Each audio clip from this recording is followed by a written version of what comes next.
Jake Morrison adjusted his diplomatic uniform one last time before entering the council chamber. The massive crystalline dome stretched above him like a cathedral made of pure light. Through the transparent walls, he could see the stars wheeling slowly past as the Galactic Council station orbited the blue-green world of Kepler 442b. Today would mark the most important moment in human history since first contact. Dr. Lisa Carter walked beside him carrying the data tablets that contained humanity's formal application for membership in the Council's inner circle. She had spent 3 years preparing this presentation, documenting every aspect of human culture, technology, and peaceful achievements. The weight of 200 billion human lives rested on the information in those tablets. The chamber itself was a marvel of galactic engineering. Representatives from over 200 species sat in floating pods arranged in concentric circles around a central speaking platform. The Altarians glowed with soft blue light, their crystalline bodies refracting the chamber's illumination into rainbow patterns. The massive Gorvani delegates sat in reinforced sections, their rocky hides scarred from centuries of volcanic homeworld living. Smaller species like the bird-like keepers flitted between perches built into the walls. Jake had been preparing for this moment his entire career. A former Marine turned diplomat, he understood both the necessity of strength and the value of peace. His service record showed conflicts on 3 different worlds, but his diplomatic achievements had helped establish trade agreements with 47 species. Today, those 2 sides of his nature would need to work together. The session was being broadcast live across the galaxy. Billions of beings would watch as humanity either joined the galactic community as equals or remained forever relegated to junior partner status. The inner circle controlled access to advanced technology, trade routes, and most importantly, the collective defense agreements that protected member worlds from external threats. Chancellor Vextar of the Zilani hegemony called the session to order with a gesture of his clawed hand. The reptilian leader's scale shifted color from dark green to warning yellow as he addressed the assembly. His species had dominated galactic politics for over 1,000 years, and they viewed human expansion with suspicion. The Chancellor's voice carried clearly through the chamber's translation systems. Each species heard his words in their native language, but Jake had learned to read Zilani body language during his years as an ambassador. The way Vextar's crest flattened against his skull indicated skepticism at best, hostility at worst. Ambassador Morrison, the hegemony has reviewed your species' application for inner circle membership. We find certain aspects of human history concerning. Your people fought 2 global wars within a single century. Your expansion pattern shows military installations established before civilian infrastructure. How can the Council trust a species with such aggressive tendencies? Jake stepped forward onto the speaking platform. The cameras that would carry his words across the galaxy focused on him.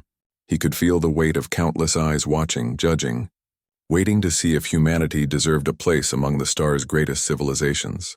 Honored Chancellor, those conflicts you mention occurred during humanity's adolescent period. We have learned from our mistakes. In the past century, human colonies have established peaceful relations with every species we've encountered. Our exploration vessels carry scientific equipment, not weapons. Our settlements focus on agriculture, education, and cultural exchange. Dr. Carter activated the holographic display at the center of the chamber. Images of human colonies appeared in stunning detail. Children of a dozen different species played together in schools on New Terra. Human farmers worked alongside Altarian crystal growers on agricultural worlds. The mining station at Armstrong showed humans and Gorvani working side by side in perfect cooperation. Representative Kayla of the peaceful Mirathi Federation spoke next. Her species had never developed weapons of any kind, making them natural advocates for diplomatic solutions. Her melodic voice resonated through the chamber like wind chimes. Humanity has indeed shown remarkable restraint in recent decades. Their cultural exports have enriched many worlds. We have seen human art, music, and literature spread peaceful messages across the galaxy. Jake smiled at the support but knew the real challenge was still coming. The Zilani were not easily convinced, and they held significant influence over military and security decisions. Chancellor Vextar's scales had shifted to deeper yellow, indicating increased agitation. Pretty words and cultural achievements do not erase the fact that humans built their civilization on warfare. Your military history spans thousands of years. Even now, every human colony maintains defensive capabilities that far exceed what peaceful exploration would require. What are you preparing to defend against, Ambassador Morrison? The question hung in the air like a challenge. Jake had anticipated this line of inquiry and prepared his response carefully. He spoke with the measured tone that had served him well in dozens of previous negotiations. Chancellor, history has taught us that preparedness prevents conflicts rather than causing them. Our defensive installations exist to protect not just human lives, but all peaceful beings who choose to live and work in our territories. We have never used these capabilities aggressively. They serve only as deterrents against those who might threaten innocent civilians. As Jake spoke, he thought about his daughter Sarah. She was attending school on New Terra, learning alongside alien children, growing up in the peaceful galaxy that humanity was trying to join officially. Everything he did here was for her generation and all the ones that would follow. The debate continued for hours. Species after species voiced their opinions about human membership. The ethereal collective praised human scientific contributions. The Trade Federation highlighted profitable commercial relationships. The warrior clans of Drex Prime respected human military efficiency, but questioned whether such capabilities belonged in the inner circle. Throughout the discussions, Jake maintained his diplomatic composure. He answered every question with patience and respect. He provided data when requested and clarification when needed. This was the role he had trained for his entire adult life. He was humanity's voice in the galactic community, responsible for presenting his species in the best possible light. Lisa worked quietly beside him, pulling up statistics and documentation to support each point. Their partnership had developed over years of negotiations. She understood the technical aspects of galactic law while he handled the political maneuvering. Together, they had successfully negotiated humanity's current junior membership status. As the debate wound down, Chancellor Vextar called for a preliminary vote to gauge the Assembly's sentiment. The results were encouraging but not decisive. 43% supported immediate human advancement to the inner circle. 37% opposed it. 20% remained undecided, waiting for more information or political considerations. Jake felt cautiously optimistic. The numbers were better than their most positive projections had suggested. With more time and careful negotiation, they could win over enough undecided delegates to secure the 2/3 majority required for inner circle membership. The Chancellor announced a brief recess before the final presentations.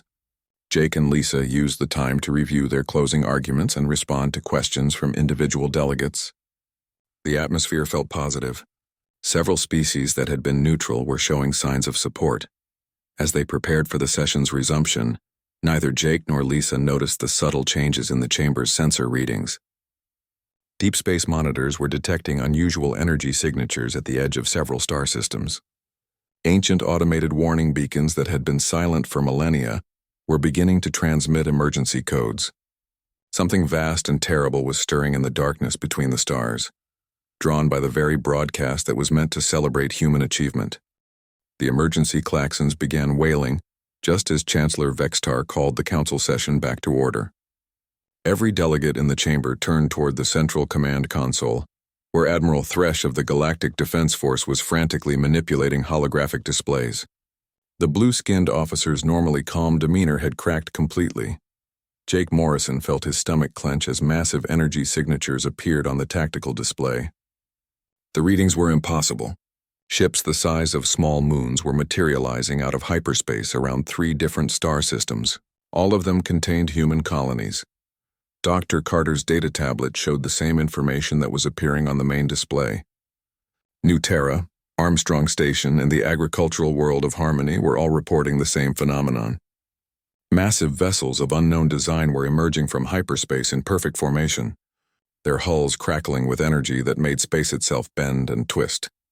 Admiral Thresh's voice cut through the chamber's growing panic. Long-range sensors are detecting over 3,000 vessels of unknown configuration.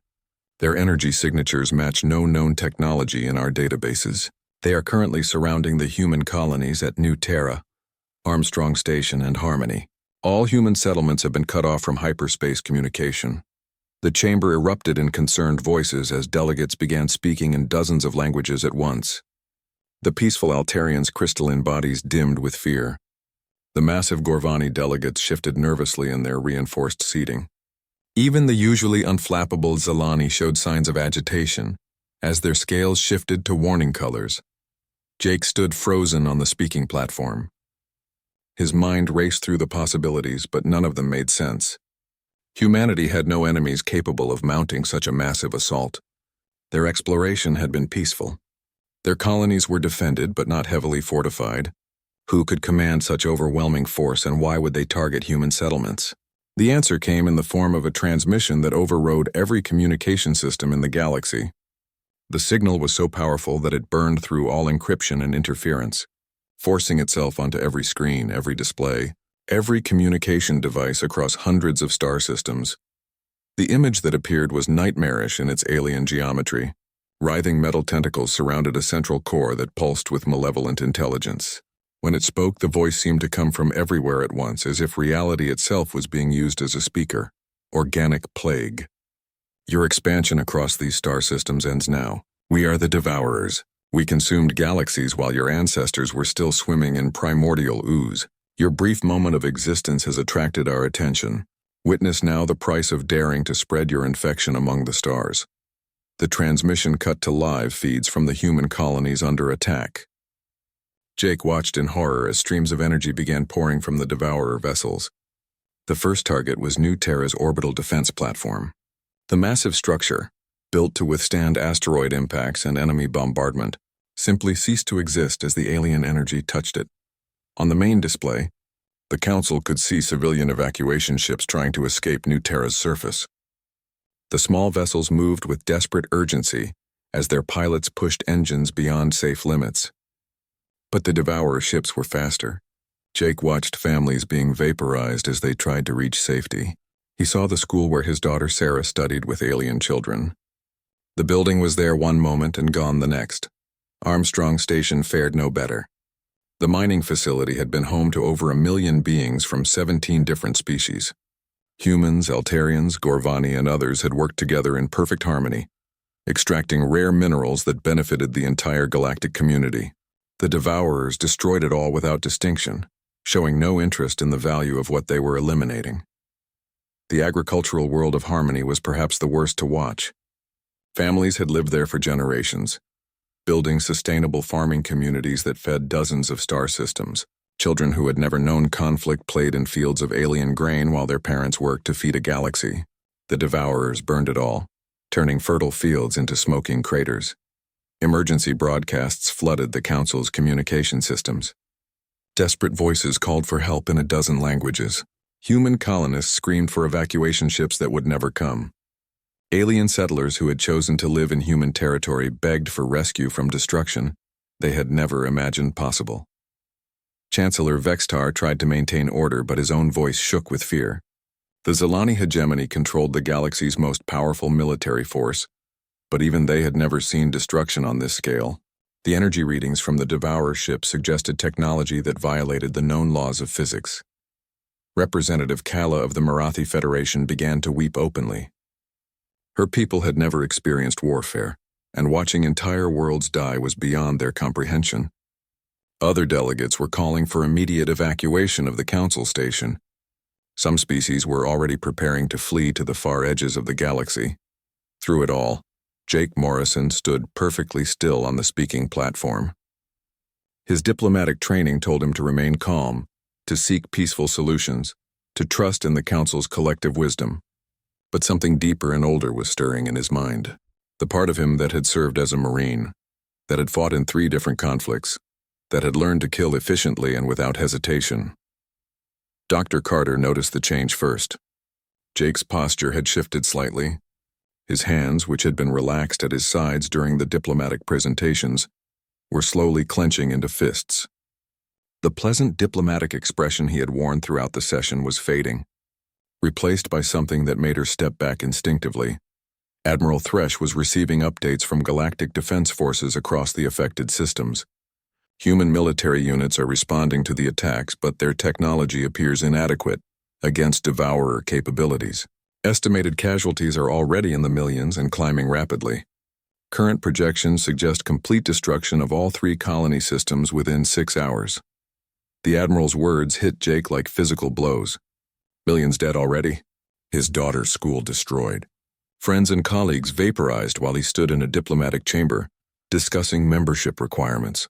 The galaxy's most advanced civilizations were watching his people die while debating evacuation procedures. A priority message indicator appeared on Jake's personal communication device. The encryption was military-grade, using codes that supposedly no longer existed. His hands moved automatically to accept the transmission, muscle memory from his service days overriding diplomatic protocol. Commander Rachel Brooks appeared on his private display. Her uniform was torn and bloody, and she was transmitting from what looked like a damaged military bunker. Behind her, Jake could see the controlled chaos of a command center under attack. "Jake, I have priority casualty reports from New Terra. The elementary school took a direct hit in the first wave. Sarah's classroom was in the impact zone. I'm sorry. She didn't suffer. None of them did." It was instantaneous. The words hit Jake Morrison like bullets. His daughter was dead. The little girl who had been so excited about learning alongside alien children, who had sent him drawings of her Altarian classmates, who had begged him to bring her souvenirs from the council station. She was gone, vaporized by an enemy that had emerged from the darkness without warning or mercy. Something fundamental shifted in Jake Morrison's mind. The diplomat, the negotiator, the man who had spent years learning to find peaceful solutions to complex problems, simply ceased to exist. In his place stood something older and far more dangerous. The professional killer who had earned his rank through 3 military campaigns, who had learned to eliminate threats efficiently and without hesitation. When he turned to face Dr. Carter, she saw death in his eyes. Not the abstract concept of mortality that philosophers discussed, but the cold, focused promise of violence that predators carried in their hearts. His voice, when he spoke, was barely above a whisper, but it carried clearly through the chamber's acoustic systems. "Lisa, activate Protocol 7. Dr. Carter's eyes widened in shock. Protocol 7 was supposed to be classified beyond her clearance level. It was humanity's deepest secret. The contingency plan that assumed peaceful coexistence had failed completely. She had heard rumors during her security briefings, but had never believed they were real. The galaxy was about to learn that humanity's peaceful expansion had been the greatest deception in galactic history. Dr. Lisa Carter's hands trembled as she accessed the hidden protocols buried deep within her security clearance. Protocol 7 was a name she had heard whispered in classified briefings, but had never believed truly existed. As her fingers moved across the holographic interface, authorization codes that she did not remember learning flowed from her muscle memory. Jake Morrison stood motionless on the speaking platform, but every delegate in the council chamber could sense the change that had come over him. The diplomatic mask that he had worn so carefully throughout the session had cracked completely. What looked out through his eyes now was something that most galactic species had forgotten could exist in a civilized being. Chancellor Vextar tried to maintain some semblance of order as panic spread through the assembly. The Zelani leader's scales had shifted to deep red, a color that indicated extreme alarm. His voice carried the authority of 1,000 years of galactic leadership, but even he could not ignore the waves of primal fear that were radiating from the human delegation. "Ambassador Morrison, this is not the time for whatever human protocol you are considering. We must coordinate evacuation efforts and gather intelligence on these devourer entities. The Council's combined fleet assets can provide support for refugee operations." Jake turned slowly to face the Chancellor. When he spoke, his voice carried a tone that made several species physically recoil from their viewing screens. The pleasant diplomatic cadence was gone, replaced by something that spoke of violence and death with casual familiarity. "Chancellor, with respect, the time for evacuation has passed. My daughter is dead. 1,000,000 civilians are dead. These devourers have made their intentions clear. The only appropriate response now is total annihilation of the threat." The chamber fell silent as Jake's words registered. Representative Kala of the peaceful Marathi Federation looked confused. Her species had no concept of revenge or retribution. They could not understand how grief could transform so quickly into the promise of violence. Dr. Carter completed the authorization sequence and stepped back from her console. Across human space, automated systems that had been dormant for decades began to activate. What the galaxy had believed to be peaceful exploration infrastructure started revealing its true purpose. The mining station at Kepler 186 was the first to transform. What appeared to be civilian excavation equipment retracted into hidden compartments. Massive weapon systems emerged from concealed bays.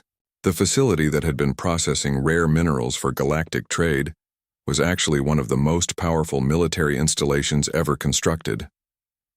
On the agricultural world of Series 7, automated farming equipment began reconfiguring itself. Harvesting machines revealed weapon systems. Irrigation channels opened to expose missile launch tubes. The peaceful farms that fed 17 star systems were actually forward military bases disguised as civilian infrastructure. Admiral Thresh watched his tactical displays with growing disbelief as human installations across the galaxy revealed their true capabilities. The energy signatures he was detecting violated every assumption about human military strength. These were not the modest defensive systems that humanity had declared to the Council. Admiral, I am detecting massive weapon systems coming online throughout human territory. Colony ships are revealing hidden armaments, mining facilities are deploying battle station configurations. Agricultural settlements are activating missile defense grids. The scale of concealed military assets suggests preparation for galactic-scale warfare. Jake Morrison's smile was cold and empty when he responded to the Admiral's report. The expression sent chills through delegates who had spent the morning listening to his diplomatic presentations about human peace and cooperation. Admiral, humanity has spent 50 years preparing for this possibility. Every colony, every mining station, every agricultural world was built as a potential fortress. Every civilian was trained as a potential soldier. Every piece of infrastructure was designed to serve both peaceful and military purposes. The revelation hit the council chamber like a physical blow. 50 years of human expansion across the galaxy had not been peaceful exploration, but the largest military deployment in galactic history. Every human presence in every star system was actually a military asset waiting to be activated. On New Babylon, what the galactic community believed to be a cultural center, revealed massive shipyards hidden beneath its surface. The facility had been producing warships for decades while maintaining the facade of civilian vessel construction. Hundreds of military craft that officially did not exist began emerging from concealed bays. Dr. Elena Rodriguez had been running what appeared to be a xenobiology research station on the edge of human space.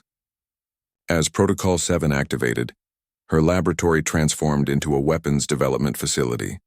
The alien specimens she had been studying were actually biological warfare projects designed to counter every known species in the galaxy. Perhaps most shocking of all was the transformation of human civilians. Across every colony, farmers and teachers and shopkeepers began moving with military precision. Their reserve training, which they had maintained through what appeared to be civilian emergency preparedness programs, revealed itself as comprehensive military conditioning. Mary Thompson had been teaching alien children on the frontier world of Hope's End. As the Protocol 7 activation reached her settlement, she calmly guided her students to emergency shelters while simultaneously coordinating orbital strike targeting for hidden weapon systems. Her gentle demeanor remained unchanged even as she became a crucial part of humanity's war machine. John Davis had been farming grain that fed 3 star systems. When the activation codes reached his settlement, his agricultural equipment revealed weapon systems that could provide fire support for an entire military campaign. He continued his daily routines while preparing to turn his peaceful farm into a killing field. The galaxy watched in stunned silence as the truth became clear. Humanity's peaceful expansion had been the greatest military deception in galactic history. Every handshake with an alien species had been accompanied by weapons capable of destroying their homeworlds. Every cultural exchange had been cover for intelligence gathering. Every diplomatic mission had been reconnaissance for potential military operations. Chancellor Vextar's voice shook as he tried to comprehend the scope of human deception. For 50 years, the Zilani hegemony had believed they were monitoring a peaceful species with modest military capabilities. They had been completely wrong about everything. Ambassador Morrison, the scale of concealed military assets suggests you have been preparing for conquest rather than defense. How can the Council trust any species that has deceived us so completely? Jake's response carried no apology or shame. His voice held the certainty of someone who had made peace with necessary violence long ago. The diplomat who had spent the morning seeking council approval was gone forever, replaced by something that understood only victory and defeat. Chancellor, we prepared for the possibility that peaceful coexistence would fail. Today, that possibility has become reality. The Devourers have declared war on all organic life. Diplomacy is no longer relevant. Only strength matters now. As Jake spoke, reports continued flooding in from across human space. The Devourers were continuing their systematic destruction of human colonies, but their advance was slowing. Hidden weapon systems were engaging their massive vessels. Concealed shipyards were launching fleets that officially did not exist. The largest military force in galactic history was finally revealing itself. Admiral Thresh reviewed the tactical data with growing amazement. The energy signatures from human military assets exceeded the combined fleets of every council species. Humanity had not just been hiding weapons. They had been hiding the capability to fight and win a war against the entire galaxy. Captain Alex Stone reported from what had appeared to be a peaceful research station. His vessel, disguised as a scientific survey ship, was actually a battle cruiser carrying enough firepower to destroy star systems. His crew, who had presented themselves as civilian researchers, were actually special forces operators trained for the most dangerous missions imaginable. Dr. Carter completed the final authorization sequences and turned to face Jake. The transformation was complete. Across human space, 50 years of careful preparation was finally bearing fruit. The galaxy was about to learn what humanity's peaceful facade had been hiding. Jake Morrison looked out at the council, delegates who had spent the morning questioning humanity's fitness for galactic civilization. His smile was cold and predatory when he spoke his final words as a diplomat. Honored delegates, you are about to witness what happens when apex predators stop pretending to be prey. Captain Alex Stone stood on the bridge of what the galaxy had believed was a peaceful research vessel. As Protocol 7 completed its activation sequence, the ship around him transformed.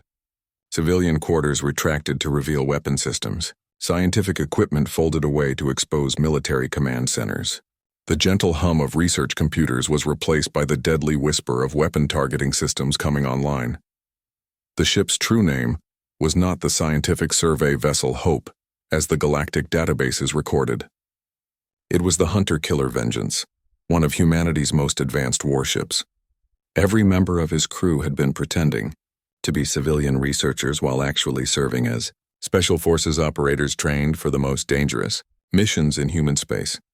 Alex's first target was a Devourer battleship that was systematically destroying evacuation ships fleeing New Terra. The massive alien vessel was the size of a small city, its hull crackling with energy that made space itself ripple.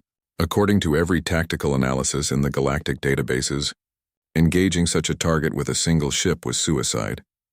Humanity had never been concerned with what the databases said was possible. All hands. This is the captain. We have one chance to save those evacuation ships. Engineering, I need everything the fusion cores can give us. Weapons, prepare the Nova charges. Navigation, plot a collision course with that battleship.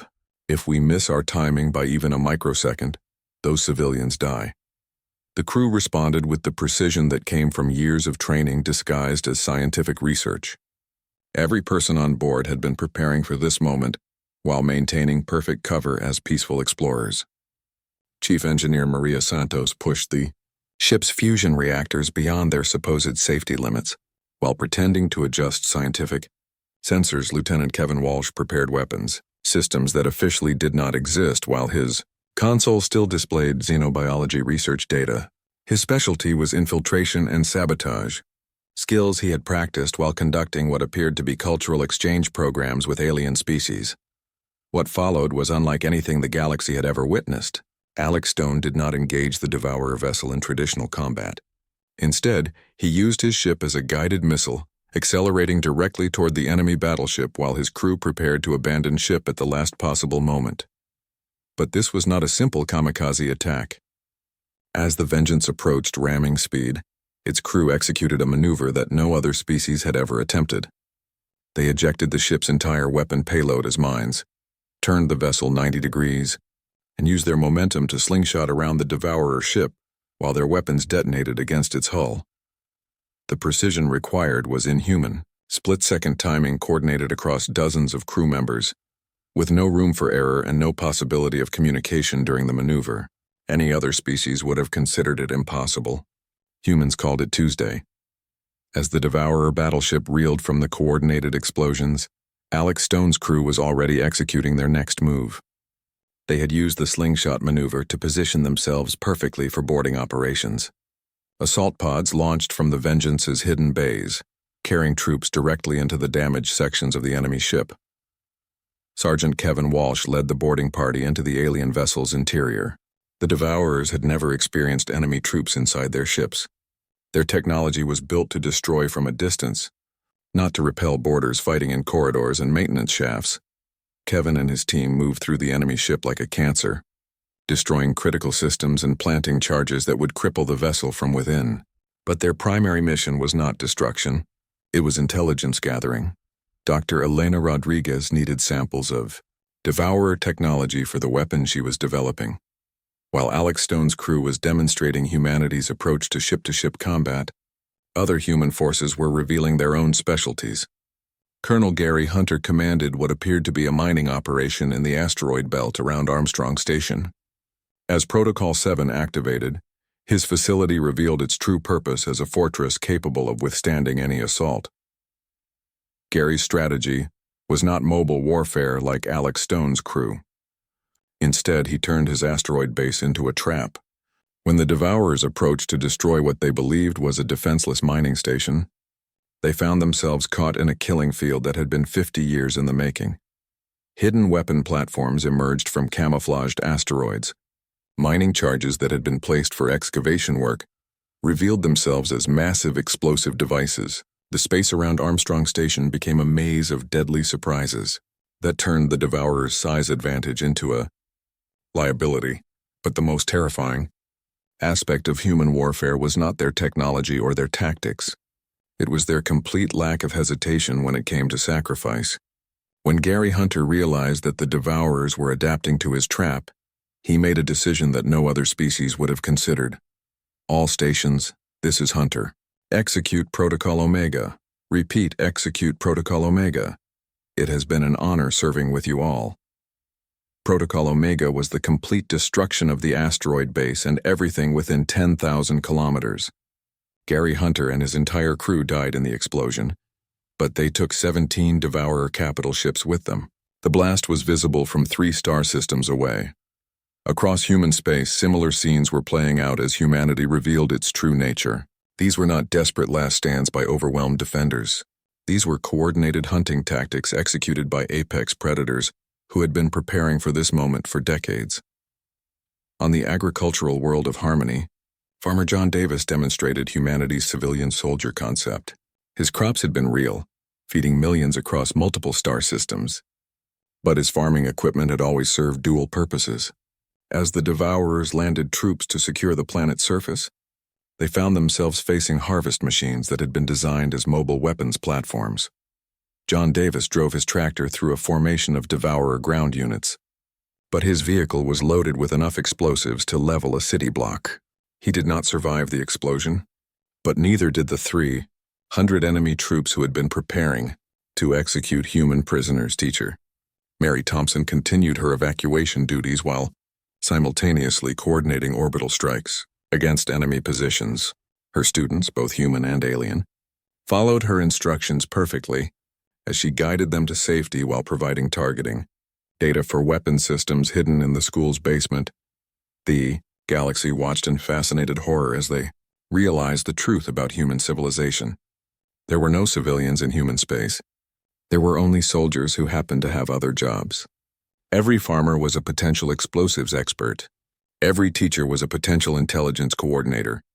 Every merchant was a potential saboteur. Dr. Elena Rodriguez worked frantically in her laboratory as the battle raged around her research station. The biological samples she had been collecting from every species in the galaxy were not for peaceful research. They were the foundation for the ultimate weapon against the Devourers. Her nanological warfare system was designed to turn the Devourers' own technology against them. But first, She needed the intelligence that Sergeant Kevin Walsh and his boarding teams were gathering from inside enemy vessels. The samples of Devourer technology would allow her to program the nanites to specifically target their systems. As Kevin transmitted the technical data from inside the damaged Devourer battleship, Elena began the final assembly process. Her weapon would not destroy the enemy ships. Instead, it would convert them into allies, turning their own devastating firepower against their fellow Devourers. The first nanite deployment came from Captain Alex Stone's ship as it made another impossible maneuver around a cluster of enemy vessels. Invisible clouds of microscopic machines spread through space, seeking contact with Devourer hulls. When they found their targets, they began their work immediately.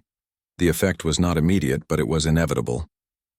Devourer ships began turning their weapons on each other as their control systems were subverted. Their devastating energy beams, designed to vaporize planets, started carving through their own formations. But even as their technological weapon began to take effect, humanity continued to demonstrate their most terrifying capability.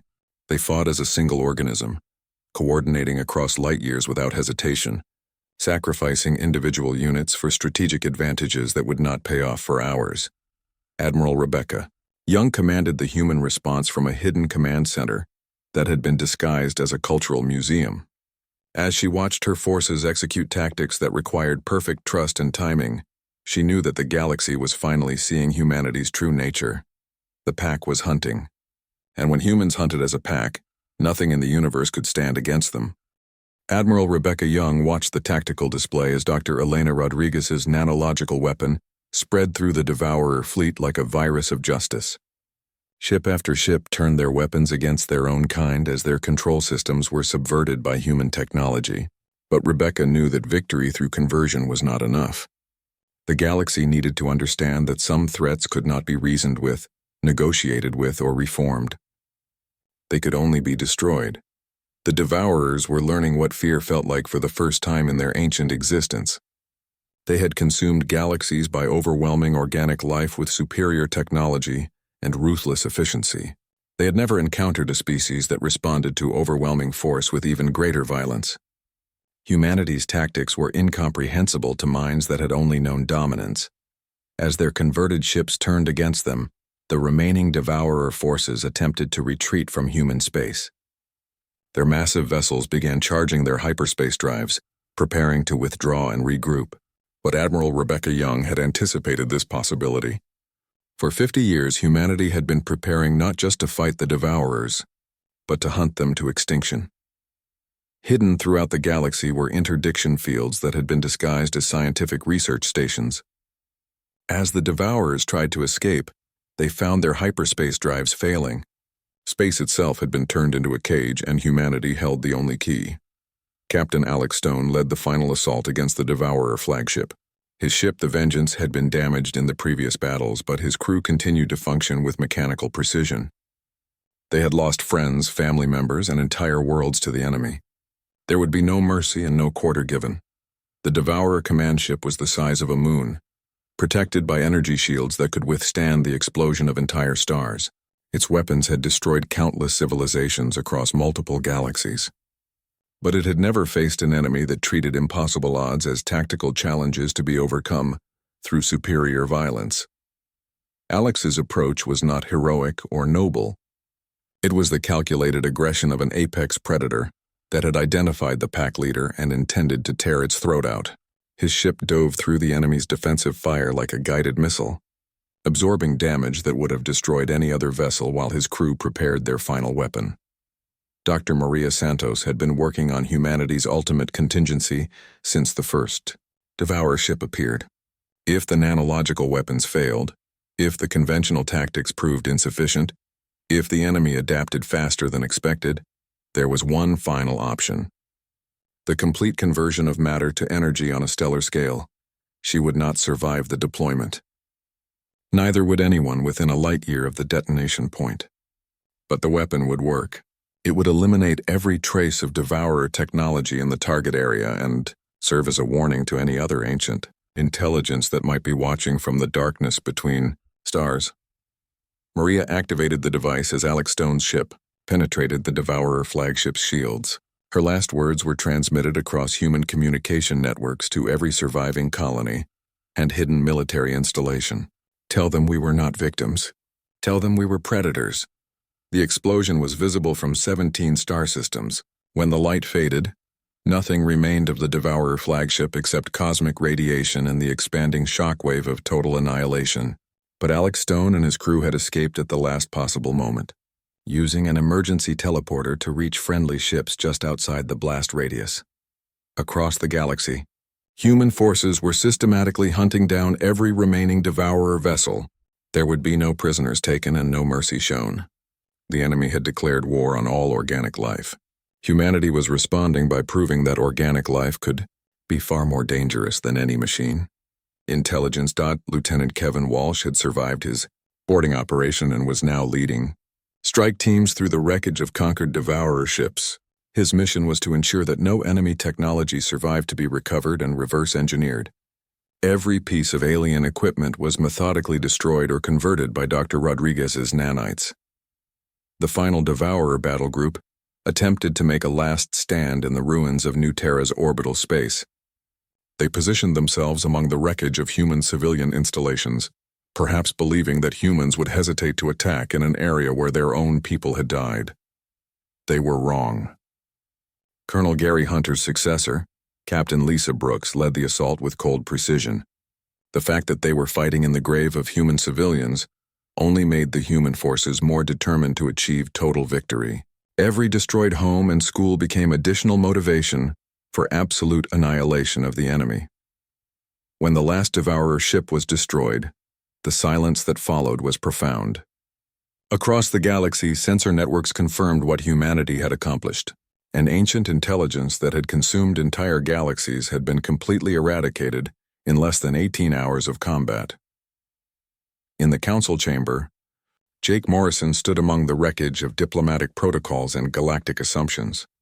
The small container holding his daughter's ashes sat on the speaking platform beside him. When he finally spoke, his voice carried the finality of absolute victory achieved through absolute violence. Honored delegates, the Devourer threat has been eliminated. Every ship, every artificial intelligence, every piece of their technology has been destroyed or converted to serve our purposes. They claim to have consumed galaxies. Today they learned what it means to be consumed. Chancellor Vextar's scales had turned white, a color that indicated complete shock and submission. The Zilani hegemony's mighty military forces had been observing from a safe distance, afraid to intervene in a conflict that exceeded their comprehension. When he spoke, his voice carried the respect of someone who had witnessed the birth of a new apex predator. Ambassador Morrison, the Council formally recognizes humanity's victory over the Devourer threat. We also acknowledge that our previous assumptions about human capabilities were completely incorrect. What are humanity's intentions regarding galactic governance? Jake Morrison's smile was not diplomatic or reassuring. It was the expression of an apex predator that had just established its dominance over an entire ecosystem. When he responded, every being in the galaxy understood that the balance of power had shifted permanently. Chancellor, humanity has no interest in governing the galaxy. We prefer to remain in our role as protectors. But the terms of that protection have changed. Every species will maintain peaceful relations with each other and with us. Any threat to civilian populations will be met with immediate and total destruction. Any attempt to develop weapons of mass destruction will result in intervention. The new reality was clear to everyone present. Humanity had revealed itself as the galaxy's apex predator species. They possessed the technology, the tactics, and most importantly, the willingness to use extreme violence in defense of innocent life. The other species could remain peaceful because humanity would handle anything that threatened the peace. Representative Kayla of the Mirathi Federation spoke for billions of peaceful beings when she expressed gratitude for humanity's protection. Her species could continue their research and cultural development because someone else was willing to be the monster that hunted other monsters. Dr. Lisa Carter watched Jake Morrison as he concluded humanity's first address to the galaxy. As its official protectors, the diplomatic mask would never return completely. The galaxy had seen humanity's true nature and could never unsee it. But perhaps that was better. Honest fear was more reliable than false friendship. As the council session ended, Jake picked up the container holding his daughter's ashes. Sarah would never see the galaxy that humanity had just inherited through superior violence, but her death had triggered the transformation that would protect millions of other children across hundreds of species. Admiral Rebecca Young coordinated the post-battle operations from her hidden command center. Human forces were already beginning the reconstruction of destroyed colonies, while maintaining their revealed military capabilities. The galaxy would be allowed to return to peaceful development, but under the protection of species that had proven their willingness to commit total warfare against existential threats. Dr. Elena Rodriguez began dismantling her nanological weapons while preserving the technology for future defensive use. Humanity would not seek conquest or expansion, but they would never again disguise their true capabilities. The galaxy deserved to know exactly what was protecting them. Captain Alex Stone and the surviving crew of the Vengeance returned to their base for repairs and refit. They would continue their missions, but no longer under the pretense of peaceful research. Humanity's warships would patrol the galaxy openly, serving as a visible reminder that some threats required violent solutions. As Jake Morrison prepared to leave the council chamber, Dr. Carter asked the question that would define humanity's future relationship with the galaxy. Will we return to our peaceful facade, or will the galaxy continue to see us as we truly are? Jake looked out at the stars where human fleets were already establishing patrol routes and defensive positions. His answer carried the certainty of someone who had learned that peace was not the absence of violence, but the presence of those willing to commit vile